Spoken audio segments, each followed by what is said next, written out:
Next at noon, major delays in the University of Colorado A line, and the problem isn't expected to ease up anytime soon. We'll tell you what happened this time up ahead. And so many are, quote, fully insured, but still end up paying thousands for medical care, sometimes unnecessarily. We continue our Show Us Your Bill series ahead with tips on how to protect yourself by empowering yourself.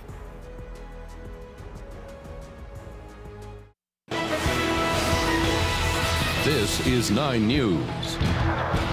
Happening right now, we are seeing major delays on the University of Colorado A line, the train to the plane. A power outage this morning caused these problems to start around 8 o'clock. RTD now using bus shuttles between two of the stations just to get people where they need to go.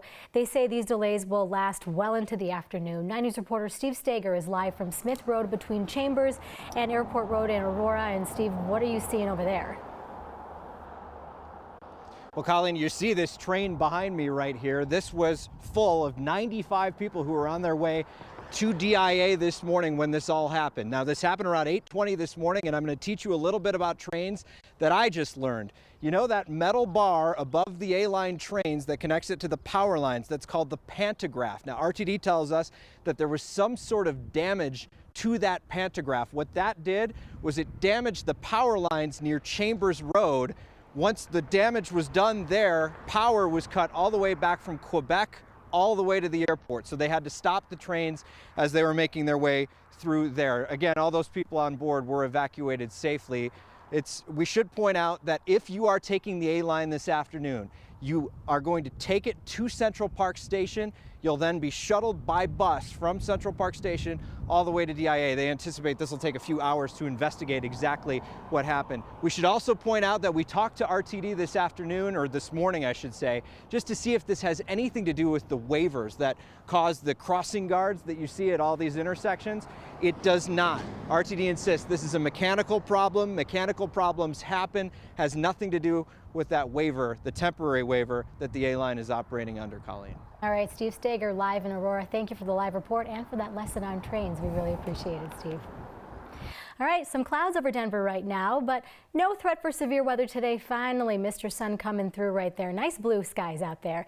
Danielle is in the 9 backyard. No umbrella needed today, huh, Danielle? No, not at all. It's just gorgeous out here, Colleen. We've been watching the storm system quickly scooting out of the state, and now all eyes on, well, the weekend, really. We're going to be watching warmer temperatures and more sunshine. The view overlooking downtown Denver, still some clouds out there, and we do still have a few showers going across the state, parts of southeastern Colorado. Still a few flash flood watches in place as we're watching these wraparound bands continue to push in across the eastern plains into southeastern Colorado, closer toward Lamar. Here in the metro area, we don't really have a lot going on. We had a few sprinkles earlier this morning. That all starting to fade away. But again, maybe a couple more hours left with these showers that have been filtering in across the eastern plains. Still a little bit of snowfall along those higher peaks in south central Colorado, but overall everything moves out. The storm system starts shifting further to the east, taking the threat of severe weather with it. You can see that bullseye for trouble today is going to be in Oklahoma, spreading throughout Texas, and then all the way through the Carolinas as well as Virginia. We're in the upper 50s right now across the Front Range, hanging on to partly to mostly cloudy skies. I'm anticipating a bit more sunshine this afternoon. The drive home, dinner time looking good. We'll be in the lower 60s. So long to those gray skies. Grab the shades. You're going to need them. And maybe the sunscreen and bottled water too, because Colleen, I'm tracking a major warm up just in time for the weekend. But Mother's Day, we've seen snowfall the past couple of Mother's Day. So will we see it again this year? I shall let you know. No, let's not pull any of that out of our sleeve this year. Okay, we'll see. I like what you got in store. Thanks, Danielle. You bet. Well, there was a whole lot of rain yesterday, and some of it caused some major flash flooding in Pueblo County. That left multiple roads damaged and closed. 7 homes were threatened by this flooding, too. Fences, trees just destroyed. KOAA in the Springs reported that the rains caused rivers to overflow, washed out multiple bridges and roads in that area. Several roads are actually underwater near Beulah, which is near the Junkins and Beulah Hillfire burn scar areas. That's all according to the Pueblo County Sheriff's Office. Now, former FBI Director James Comey, he may be gone, but the Russia investigation isn't going away. The bipartisan Senate Intelligence Committee started its work and wants answers. In the spotlight today, the acting director of the FBI, Andrew McCabe, contradicted the White House in saying looking at Trump ties to Russia is a, quote, highly significant investigation. Meanwhile, Comey has broken his silence about his dismissal, writing to colleagues, quote, I'm not going to spend time on the decision or the way it was executed. I hope you won't either, end quote. Lawmakers are calling for a special prosecutor with no ties to any agency to investigate. Tonight on Nightly News with Lester Holt, he has the first one-on-one interview with President Donald Trump since he fired James Comey. Here's a sneak peek. Said, if it's possible, would you let me know, am I under investigation? He said, you are not under investigation. But he's given sworn testimony that there is an ongoing investigation into the Trump campaign and possible collusion with the Russian government. You were the centerpiece of the Trump campaign. He goes on to talk about his decision to fire Comey. Watch the full interview right here on 9 News, 5:30 p.m. We received so many bills from Show Us Your Bills that we've decided one story just would not be enough to convey the depth of your frustration. That is why Chris Vanderveen will be in every newscast today from 4:30 to 10 p.m. just to highlight all of this. And Chris, you and I were just talking about it this morning, the cost of ER visits. That really seems to dominate all the complaints here. And most of our complaints, I'd say about 80% of the complaints we've got deal with emergency rooms. We're talking about a lot of complaints. People constantly surprised by how much more ER medicine can cost. So consider this next story a few words of caution. Hello, and thank you for calling. The phone call started. Reached our Patient Financial Services Department. Shortly after the bills arrived. I'm not quite entirely sure what needs to be paid. Nicole Crabb's gut tells her to try to do the right thing. Because I'm currently making payments of $120 each month. Her mind, however, tells her something else entirely. It sucks. Sorry. I know but it's just not right. Last year she came here, UCL ER in Aurora, for a urinary tract infection. Quick visit, antibiotics, easy in and out. No issues, no wait. I was the only one in the office. In fact, it was such a good experience, 3 days later, when the infection failed to go away, she came back. A big mistake, although to her credit, I had no idea. There was no good way to tell what either one of the two visits might cost. And then came bill number 1. I about dropped over. Almost had a heart attack. I couldn't believe it. I thought it was a misprint. And then came bill number 2 for the physician's fee and the first visit. And then came bill number 3 for the second visit. And then came bill number 4 for the physician's fee for the second visit. Yes, it's routine for ERs and their doctors to send 2 bills for 1 visit. And I'm not a millionaire. I can't afford this. As it turns out, the rates UC Health charged her aren't outside the norm for ER visits we reviewed. ER bills can easily get into the 4 figures. Still doesn't lessen the fact that she still owes a couple grand for a very treatable infection. And most of the amount owed stems from the facility charges. And you basically pay a cover charge just to walk in the door. Not that they'll tell you that in advance. You have no idea what any of this is going to cost before you go. No, nothing. And if you did have an idea, you'd never go. And I would warn my neighbors, and I would warn anybody I know not to go into these facilities. At least when it's for something no more serious than a UTI. Okay, so here's another wrinkle. Sometimes the doctors who work in the ER are out of network with your insurance when the actual ER itself is in network. That can lead to a lot of confusion, a lot of larger bills. And it leads us to our most important question, thing of the day, idea of the day. Ask questions. Don't hesitate to ask questions of your doctor, of your provider, of your insurance company. Become active in your own health care. Well, a lot of us feel so intimidated because we don't know anything about it, and then you kind of shy away from asking questions. You don't want to seem uninformed, but you've got to do that. Ask the doctor. If they're going to give you a CAT scan, for example, it is completely within your right to say, hey, doc, any reason in particular why you're going to look for that CAT scan? Good doctor should be more than happy to explain it to you. One thing always leads to another, and you really want to stick around. If you want more of this, we do have more of it for you later on in the show. Ahead, Adam Fox with Colorado Consumer Health Initiative. He's going to join us to talk about access to affordable care. That's really no easy talk either, is it? It is not, and we are going throughout the day. Yes, we are. Till 10 o'clock. Chris is, yes. Thanks for being with us. We really appreciate it, Chris. All right, up next, we are looking at the weather. Danielle has a pretty nice forecast for you. Severe storms probably out of the question. Some blue skies and sunshine coming on through.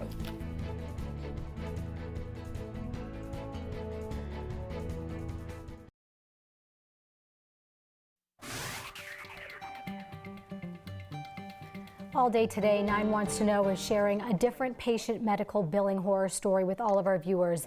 These all came to us through Show Us Your Bills, and we are still taking them online over the phone right now. One big question: how can patients advocate for themselves? 9 Wants to Know investigator Chris Vanderveen joins us once again. He is talking with Adam Fox from the Colorado Consumer Health Initiative. And Chris, accessing affordable health care really the key here? Really is the key here, and that's why throughout the day we're bringing in very smart people that can talk about these things much better than I can. Adam Fox now with Colorado Consumer Health Initiative.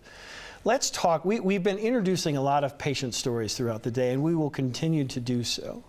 But one of the themes that I really wanted to hit on today is how can patients who are watching this right now fight back? How can they protect themselves before they even go to a hospital or go to an emergency room?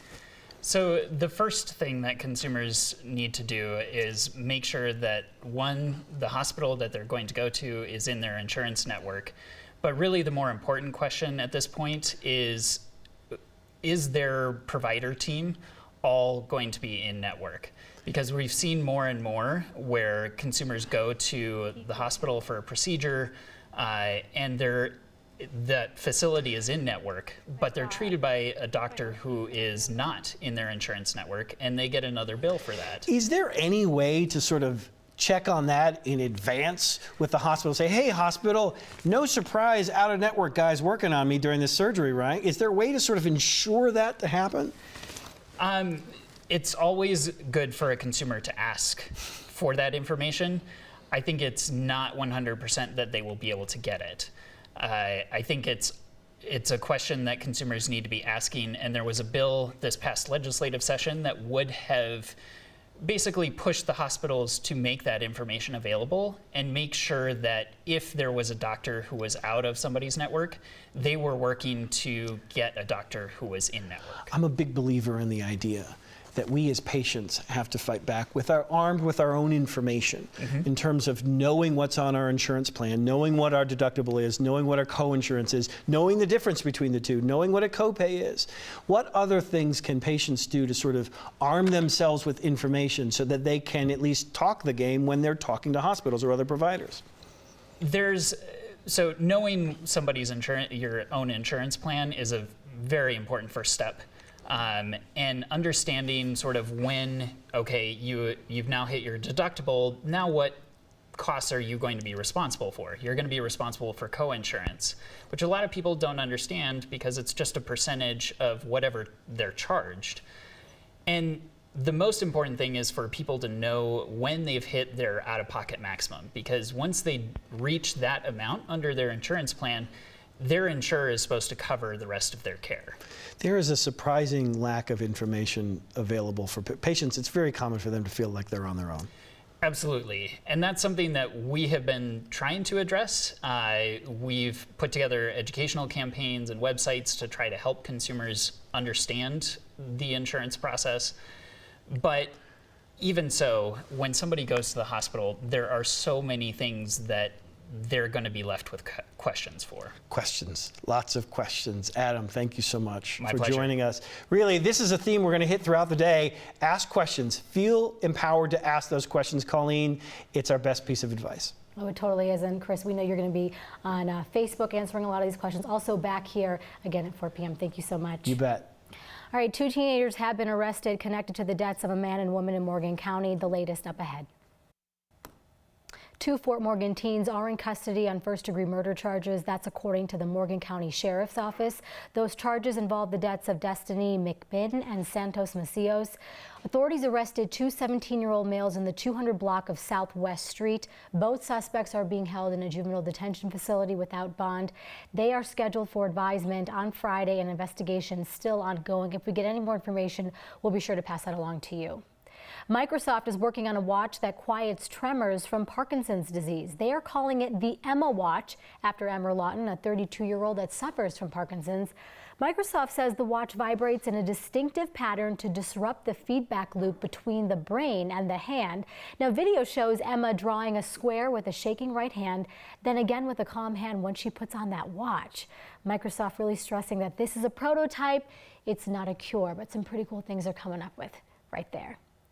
Ready for some warmer weather and sunshine? Oh, I know I am. Danielle has good weather news coming up next.